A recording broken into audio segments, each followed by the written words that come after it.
ICSE class 10th Hindi को लेकर एक टारगेट करते हैं कि 40 क्वेश्चन जो और इम्पोर्टेंट है इसको डिस्कस कर लेंगे। सेक्शन ए के अंतर्गत आपका इम्पोर्टेंट पार्ट होता है एक अपठित गद्यांश, जिसको नहीं पढ़ा है आपको एक पैसेज दे दिया गया है और इसके आधार पर कुछ क्वेश्चन को डिस्कस करना है, उसके आंसर निकालना है। अब हम लोग इस गद्यांश मतलब कि प्रोज पार्ट को थोड़ा सा पढ़ लेते हैं। यद्यपि संपूर्ण विश्व के ज्ञानवान पुरुष जब भी अपना विचार करते हैं तो उनके मन में एक ही भावना उद्दीप्त मतलब कि जागती है, हमारी मानवता का पल्लवन यथासंभव होता चला जाए, कहीं भी किसी प्रकार का कलंक मानवता के माथे पर रहे, पूरा पैसेज है।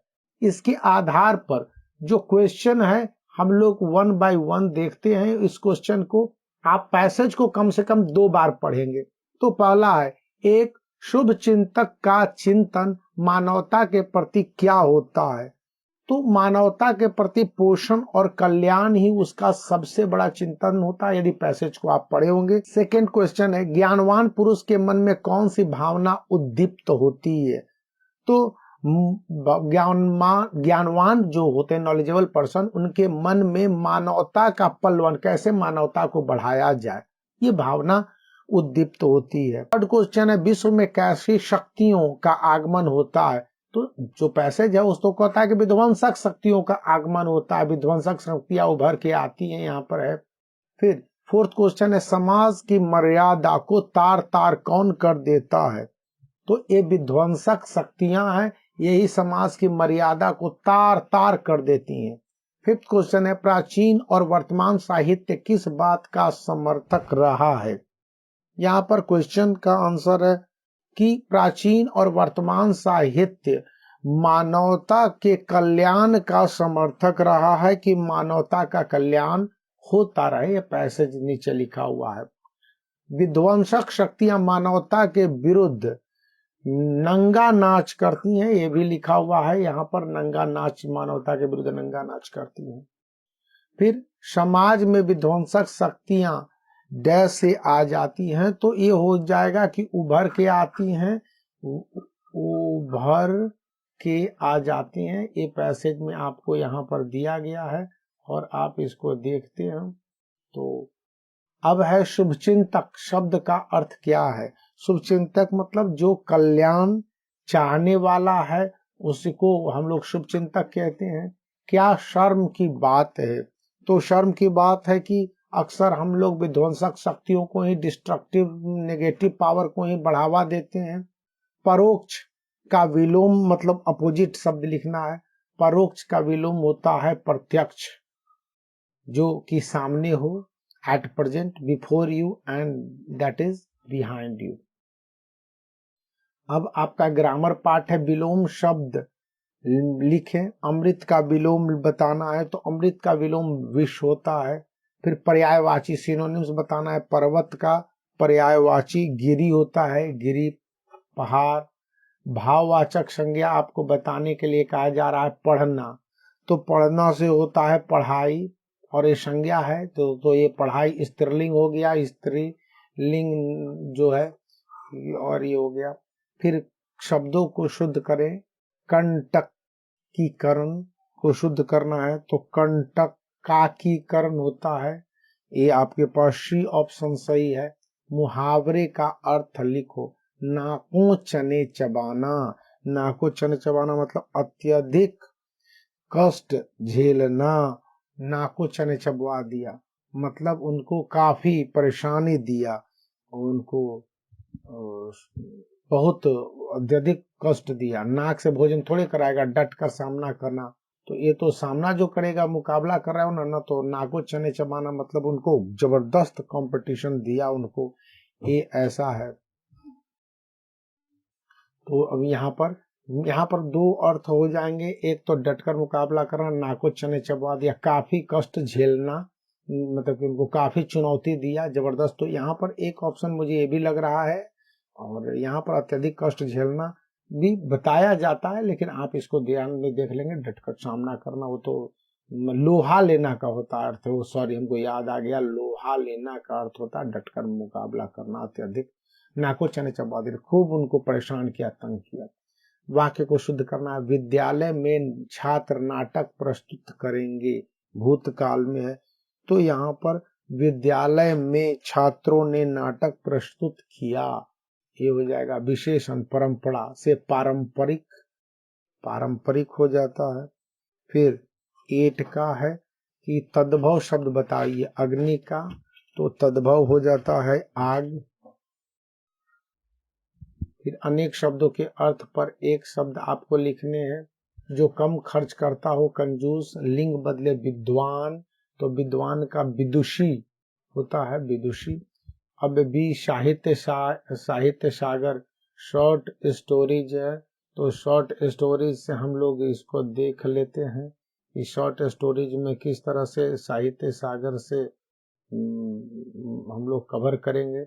तो हालदार साहब को पान वाले द्वारा एक देशभक्त का इस तरह से मजाक उड़ाया जाना अच्छा नहीं लगा। चौराहे पर नेताजी सुभाष चंद्र बोस की प्रतिमा किसने लगाई थी? तो यहाँ पर आप देखेंगे कि चौराहे पर लगाई थी उत्साही बोर्ड या प्रशासनिक अधिकारी ने, कि प्रशासनिक अधिकारी मोतीलाल जी को क्या मान लिया गया था? ड्राइंग मास्टर मान लिया गया था मोतीलाल जी को।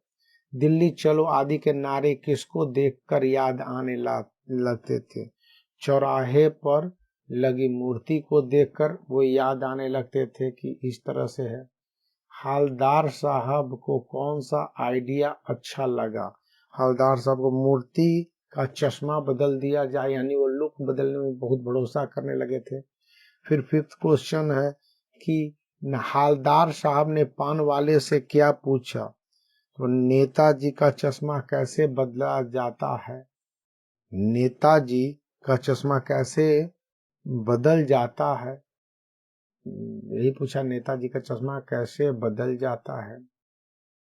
बदल जाता है, बदल जाता है। नेताजी का स्थान कैसे बदल जाता है नहीं पूछा था, रंग भी नहीं पूछा था, कपड़े नहीं पूछे, चश्मा कैसे बदल जाता?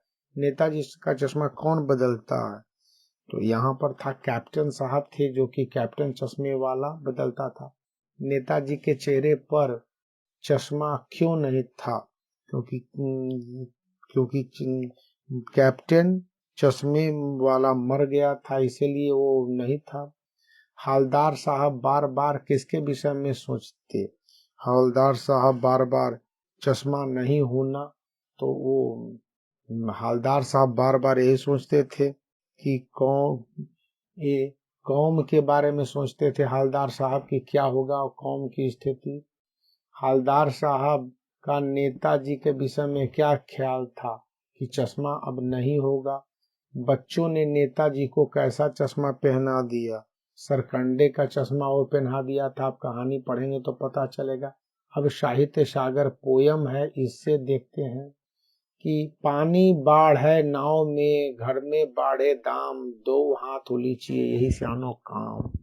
तो ये पहला क्वेश्चन है कि गिरिधर कविराय ने अपनी कविता को किस छंद में लिखा है? तो कुंडलियां हो गया। गिरिधर कविराय की कितनी कुंडलियां संकलित की गई हैं? तो 5 से अधिक कुंडलियां हैं, जो कि इसको 500 से अधिक को इसको संकलित की गई। गिरिधर कविराय की कुंडलियां जनमानस में क्यों बहुत लोकप्रिय है? क्योंकि ये नीतिपरक तथ्यों पर आधारित है। दाम से यहाँ पर क्या अभिप्राय है? दाम से अभिप्राय है पैसा। जो इस यहाँ पर जो लिखा हुआ है बाढ़े दाम, कीमत का बात कर रहे हैं, तो दाम पैसा का। नाव में पानी भर जाने पर सियाने को क्या करना चाहिए?